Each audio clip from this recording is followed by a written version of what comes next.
8월 31일 말씀 묵상을 시작하겠습니다. 오늘 말씀은 신명기 1장 9절부터 18절까지의 말씀입니다. 신명기는 어제도 말씀드렸다시피 모세의 설교입니다. 이스라엘 백성들은 가나안 땅에 입성하기 전에 말씀으로 재정비되었어야 했습니다. 오늘 말씀은 이스라엘 행정 및 사법을 담당할 기구 조직에 대한 재정비였습니다.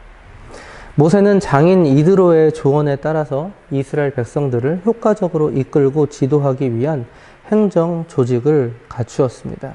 물론 이것은 인간의 지혜에 의해서 나온 것이죠. 하지만 분명한 것은 하나님의 간섭이 있었기 때문에 가능했던 것입니다.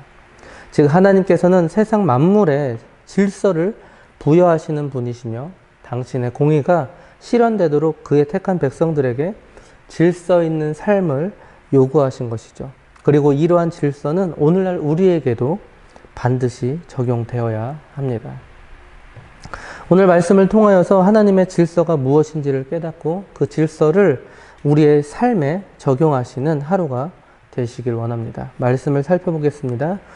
9절 10절입니다. 그때 내가 너희에게 말하여 이르기를 나는 홀로 너희의 짐을 질 수 없도다. 너희의 하나님 여호와께서 너희를 번성하게 하셨으므로 너희가 오늘날 하늘의 별같이 많거니와. 하늘의 별같이 많거니와.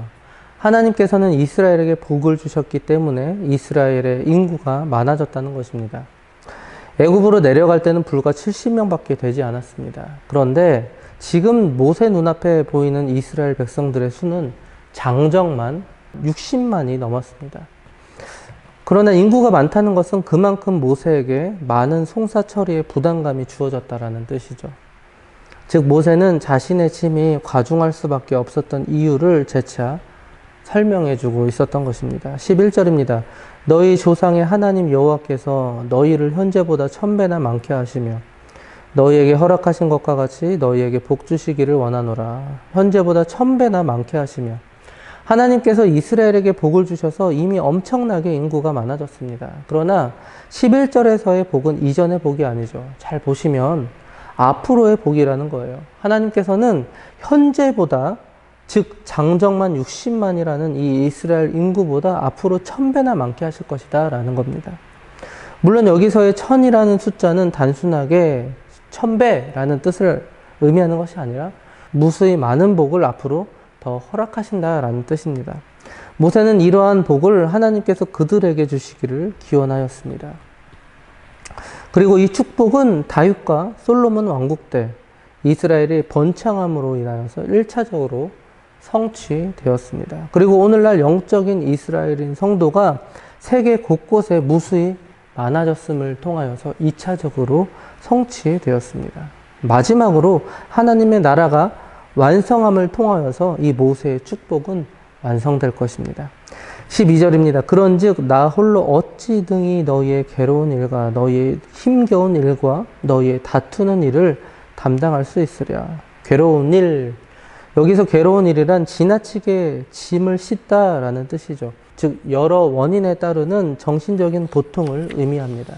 힘겨운 일, 운반하다라는 뜻을 가지고 있습니다. 즉 육체적인 고통을 뜻합니다. 그리고 마지막으로 다투는 일, 논쟁하다, 싸우다라는 뜻이죠. 이는 백성들 사이의 논쟁뿐만이 아니라 소송을 의미하기도 합니다. 사실 이 겉으로 보이는 모세의 업무는 하나님의 말씀을 따라서 이스라엘 백성들을 가나안 땅으로만 인도해 주는 것이었습니다. 그러나 모세에게는 더 중요한 눈에 보이지 않는 업무가 있었습니다. 그런데 모세는 이러한 하나님의 이 뜻을 충실히 이행하고 있었습니다. 모세는 이스라엘 백성들의 모든 고통의 짐을 해결하려고 노력하였고 어떻게 보면 이 짐을 대신 지고 있었던 것이죠. 모세는 이 모든 백성들의 문제를 자신의 문제로 알고 백성들과 함께 괴로워했던 것입니다. 이것이 바로 눈에 보이지 않는 모세의 중요한 업무였던 것이죠. 사랑의 예수님도 우리와 동일하게 지금 그렇게 역사하고 계십니다. 주님은 우리의 죄를 대신 짊어지셨고 십자가에 못 박혀 돌아가셨고 우리를 하나님의 나라로 인도하고 계십니다.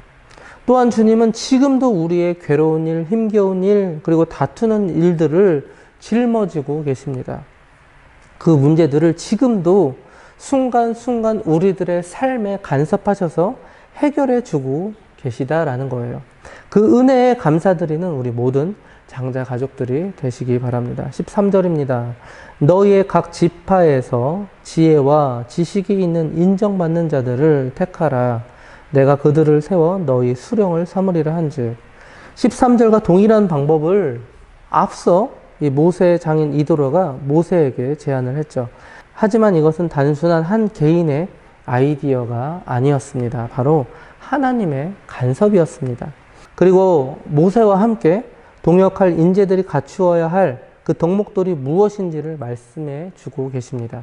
너희의 각 지파에서 지혜와, 이 첫 번째는 지혜입니다. 여기서 지혜는 선천적인 그런 슬기가 아닌 하나님을 경외하는 성품을 말하고 있죠.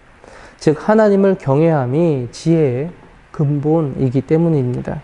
우리가 자녀를 양육할 때 가장 중요한 것은 이 아이가 얼마나 똑똑한 아이로 자라게 할 것인지, 아니면 얼마나 외국어를 잘하게 할 것인지가 아니라는 거예요. 얼마나 하나님을 경외하는 성품을 갖게 할 것인지를 고민하고 이것을 위해서 우리가 최선을 다해서 노력해야 한다는 것입니다. 그러기 위해서는 우리가 먼저 하나님의 지혜를 품고 하나님을 경외해야 할 줄로 믿습니다. 그리고 가정 안에서 우리가 먼저 그렇게 살아야 할 줄로 믿습니다. 두 번째는 지식입니다. 여기서의 지식은 통찰력, 직관력, 분별력, 이해력 등을 포함하는 종합적인 사고 능력을 말하죠. 두 번째의 덕목이 비로소 인간적인 지성에 근거한 사고 능력이었습니다. 그러나 이것이 두 번째일 수밖에 없는 이유는 아무리 인지 능력이 뛰어난다 한들 하나님을 경외하는 지혜가 없다면 이 능력은 아무 쓸모없는 덕목이라는 뜻이죠. 그리고 마지막으로 세 번째가 인정받음입니다. 이는 여러 사람들 간의 관계적인 경험들을 통하여서 알려진 것을 의미하죠. 거짓이 없는 진실된 언행으로 인하여서 널리 사람들에게 얼마나 인정을 받는 자인지를 기준으로 하고 있었다라는 것입니다. 그리고 이러한 사람들이 1000부장, 100부장, 50부장, 10부장으로 세워졌습니다. 이러한 행정체계는 평상시에서는 재판관으로서의 역할을 감당하였고, 그리고 전쟁이 발생했을 때에는 군사 우두머리로서의 역할을 감당했던 것이죠. 14절입니다. 너희가 내게 대답하여 이르기를 당신의 말씀대로 하는 것이 좋다 하기에.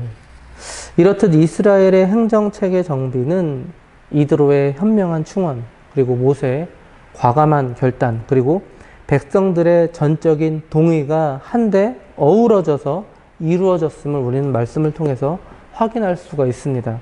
모세는 이처럼 백성들의 문제를 직접 다룰 이런 판관 제도를 세움에 있어서 독단적으로 하지 않고 이 백성들의 뜻을 물어서 시행했다라는 거예요. 우리는 때로는 하나님을 오해합니다. 하나님은 피도 눈물도 없는 존재야 라고 생각할 때가 많죠. 그러나 그렇지 않습니다. 하나님은 사랑의 하나님이시죠. 모세가 백성들의 생각을 고려했던 것 이상으로 하나님은 우리의 의중을 살피시는 분이십니다. 물론 하나님은 자신의 그런 계획을 인간의 생각에 의해서 바꾸시는 분이 절대로 아닙니다. 하지만 하나님은 우리를 사랑하셔서 우리의 모든 환경을 고려하시는 분이십니다. 우리의 모든 생각과 환경을 아시는 하나님께서 우리를 가장 좋은 길로 인도해 주셨으며 지금도 그 길을 우리가 걷고 있고 앞으로도 계속해서 우리를 좋은 길로 인도해 주실 것입니다. 15절, 16절입니다. 내가 너희 지파의 수령으로 지혜가 있고 인정받는 자들을 취하여 너희의 수령을 삼되 곧 각 지파를 따라 1000부장과 100부장과 50부장과 10부장과 조장을 삼고 내가 그때에 너희의 재판장들에게 명하여 이르기를 너희가 너희의 형제 중에서 송사를 들을 때 쌍방간에 공정히 판결할 것이며 그들 중에 있는 타국인에게도 그리할 것이라. 그리고 모세는 이처럼 자신을 도와 하나님의 일을 행할 일꾼들을 세웠습니다. 그리고 이들에게 여러 사항을 명령하였죠. 쌍방간에 공정히 재판할 것을 명령합니다. 재판은 빈부의 격차에 따라 또는 국적에 따라 달라지면 절대로 안 되었습니다. 재판은 공정해야 합니다. 재판은 오직 하나님의 공의의 성품을 따라서 공정하게 시행되어야 했습니다.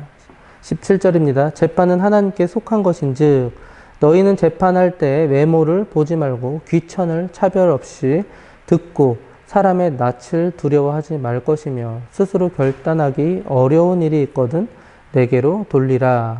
내가 들으리라 하였고. 재판은 하나님께 속한 것인즉 모든 재판장은 하나님의 대리자에 불과했습니다. 그저 하나님의 임명을 받은 대리자였죠. 따라서 재판장들은 하나님의 이름으로 그분의 뜻에 맞게 그리고 그분에게 영광이 되게 판결해야 했습니다. 마지막 18절입니다. 내가 너희에게 행할 모든 일을 그때 너희에게 다 명령하였느니라. 말씀을 마무리하겠습니다. 하나님께서는 세상 만물에 질서를 부여하시는 분이십니다. 그리고 하나님의 공의가 실현되도록 그가 목적하신 바와 같이 그의 택한 백성 역시 질서 있는 삶을 살도록 요구하셨습니다. 이스라엘 백성들에게 그리하셨고 오늘날 우리에게도 그리하고 계십니다. 그래서 우리는 하나님의 일을 할 때 하나님께서 주신 은사와 재능에 따라 체계적으로 그리고 질서 있게 해야 합니다. 오늘날 우리 교회에는 1000부장, 100부장, 50부장, 10부장처럼 명칭은 다르지만 여러 직분자와 교사가 세워져 있습니다. 우리의 일은 하나님의 질서를 따라서 하나님의 교회가 세워 나가는 것입니다. 오늘도 맡겨주신 그 직분을 질서 속에서 그리고 오직 하나님만을 경외하는 그 지혜를 통하여 이 모든 일들을 기쁨으로 잘 감당하시는 저와 우리 장자 가족들 되시기 바랍니다.